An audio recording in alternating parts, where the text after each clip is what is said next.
always take these bolts off and put them on in a star pattern. Always keeps things even.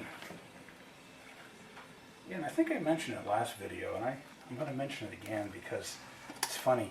Whenever I do this quick way of getting the bolts off, if you can spin the wheel, you can do this. It always reminds me of Canadian Railroad Trilogy by Gordon Lightfoot. That's probably just me.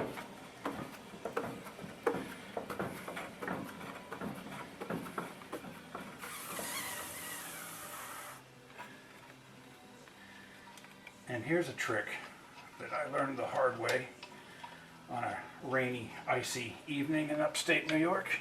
If the wheel doesn't come off, and sometimes they're practically welded on, just take the spare and bang it rubber to rubber. It'll come right off. Okay, so here we have Jason going after the problematic bolt with the proper tools, which I did not have. Oh, and if anyone's wondering, yes, we have the added luxury of a jack stand, something Rhino Ramps for International normally doesn't have. Okay, here it is. Jason got it out. It's the bolt. And you can see one of the downsides of Minnesota here with the corrosion. But he says, and I agree, we both seen a great deal worse. Something that might explain our trouble here. It looked like there might be some factory Loctite on the threads. Madness.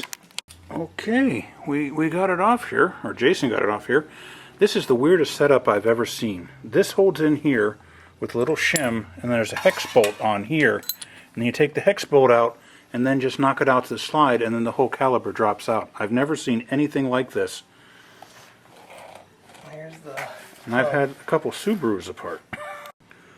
Okay, here it is. We got everything out. We got the inner seal out. Oh, and yeah, you probably want to have paper towels ready, or shop towels whenever you're working, because I just used the same towel here that I used to change oil with, and it got a whole bunch of wheel bearing grease on it. When I put it through the laundry, now all my clothes have a little bit of wheel bearing grease on them, particularly the pillowcase. It's pink. Maybe I'll just tell people it's lipstick. There we go. Okay. So here we go. We decided to go with the original bearings because there doesn't seem to be anything wrong with them, and they're Timken, which is just as good as it gets. Now, if you guys could tell me whether or not those are factory originals, because I really don't know. So if any of you guys know, drop in the comments below. But if you grab it and force the grease in that crack, it eventually comes out. See it coming out between the rollers? Oh, that's just slicker than snail snot. So it forces the good grease in and forces the old bad grease out. Yeah, Just grab it like that, keep packing it in. Please forgive the Pennsylvania English there, but that is so cool. Yeah, I didn't know that. I saw it years ago from somebody doing it. Yeah, You gotta grab some more, but I'm gonna tell you guys what you probably already suspect. Jason has forgotten more about these things than I will ever know. So when you pack a wheel bearing, you're really packing the bearing itself and packing the grease between the needles on the bearing, and not actually packing the cavity full. That's enough grease, as long as the bearings have grease in them. You don't want it full, so full to here and full to here. That's too much grease. Plus, it'll all push out the end when you shove it on the spline. Just something to think about. And I learned something here too. Apparently, if you go through water deep enough and it gets into the bearings, if your seal's bad, that ruins them like nothing else. So when you're tightening the nut, you want to tighten it just lightly.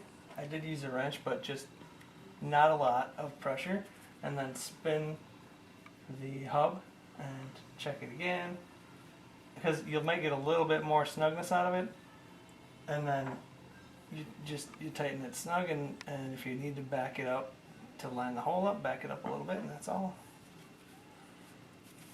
Okay, and I'm sorry I didn't film it, guys. We actually used a fresh cotter pin this time. That might be a first for me. Okay, yeah, we're well, I shouldn't say we, Jason is compressing the brake cylinder here a little bit. Now, if I have to compress it a lot, I pull the cap, so because, you know, it's a fluidic system and, you know, fluids do not compress well at all. So, but since we're just moving a little bit, we're leaving the cap on. A very little bit. Okay, this is the weirdest setup I've ever seen for a brake. We had the bolt-on back that hold us back this time, but now we've got this bowed thing on top of here, which slides into the bottom, Lord willing, and then it's held in place with a hex wrench. This is the weirdest setup for a caliper I have ever seen.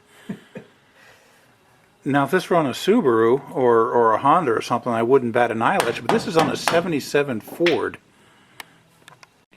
Okay, reassembly is the opposite of disassembly, and we're not putting any copper on these bolts because anything that has a torque setting, no copper. It can throw it off by 20%, and though I'm pretty cavalier on 70s cars, you know, 20% off the torque setting on the brakes is, yeah, that's a bit much even for me. So Jason took the extra step here that I never would have, of cleaning the grease off of the beauty caps here.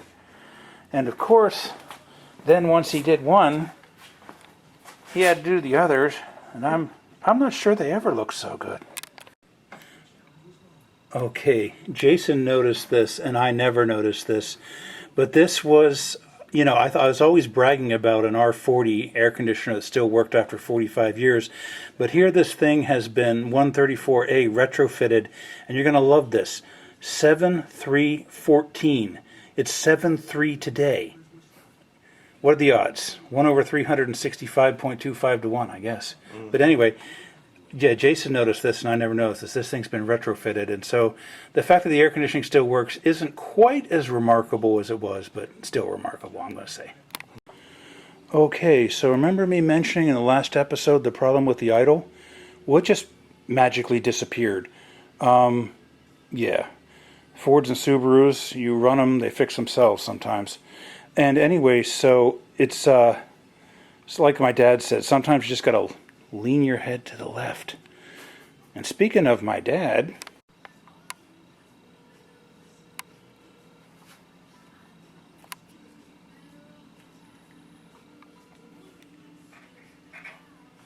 oh, well, hello, young man. I wanted to wish you a happy birthday. Thank you. So we're filming a video of Rhino Ramps International, and this is episode, you'd think I'd know, 15? Something like that? 16? I don't know, something like that. And anyway, it's dedicated to you because today is your 80th birthday. Oh, thank you. What are you doing? Wheel bearing mostly. I had a bad wheel bearing and I couldn't get it apart because there's that big bolt behind on the brake caliper, and Jason had the proper tools, and we were able to get it apart that way. Which wheel bearing was bad, front or back? Oh, it's always the front. The rear ones never go bad. And it wasn't actually so much bad as dirty. We cleaned it up and re-greased them and repacked them, and I couldn't get at the rear bearing. The inner bearing last time, and so yeah, we got it cleaned up, and we put the originals back in because they're better than the Chinese replacements, even when they're 45 years old. Oh, jeez. Yeah, rear wheel bearings can go bad. I've had to replace one older car. You gotta pull the axle, and you take it to a machine shop, and they gotta press that bearing off. You can actually get one of the presses for home use from Harbor Freight. Oh, yeah? Yeah. Okay. Yeah, I plan on using it to replace the rear wheel bearings on the Subi. Oh, okay. I didn't know such a thing existed. I thought you had to take it to a machine shop and have it pressed. Impressive. Yes, it is. Yeah. So who's working with you? Jason, he's probably going to be joining the car channel with me, so. Oh, that's the guy that does all the old cars. Yeah. Yep. Oh, okay. Okay, yeah, that's probably right up his alley.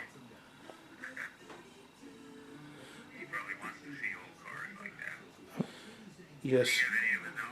Oh yeah. We're in his garage and it's full of them. There's one over here that I've only seen under the tarp. I can't tell, but it's a muscle car. And then there are two Fieros in absolutely immaculate condition. Hey, I can't believe this. Jason got me this sticker, totally surprising me, and it says Hair Cougar, and he said it can go on, on your computer or whatnot, and I'm like, no, it's going on Hair Cougar, and right now. This is awesome. Thank you. You're welcome. This is awesome. This is so cool.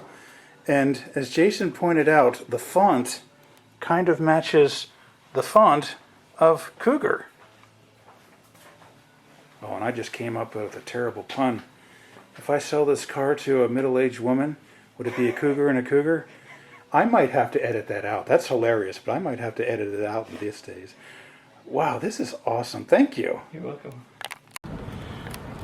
Oh, yeah. Jason, tell my viewers the alignment story. When he first told me this, I didn't realize what he was saying. It didn't sink in, and it took me like a half a week, and then I realized, and then the story just will not leave my mind. So, yeah. Well, I've driven a lot of what you might call beater cars over the years, starting in before high school, and some of them had really loose steering, like really loose, where you're constantly going back and forth to keep it going straight.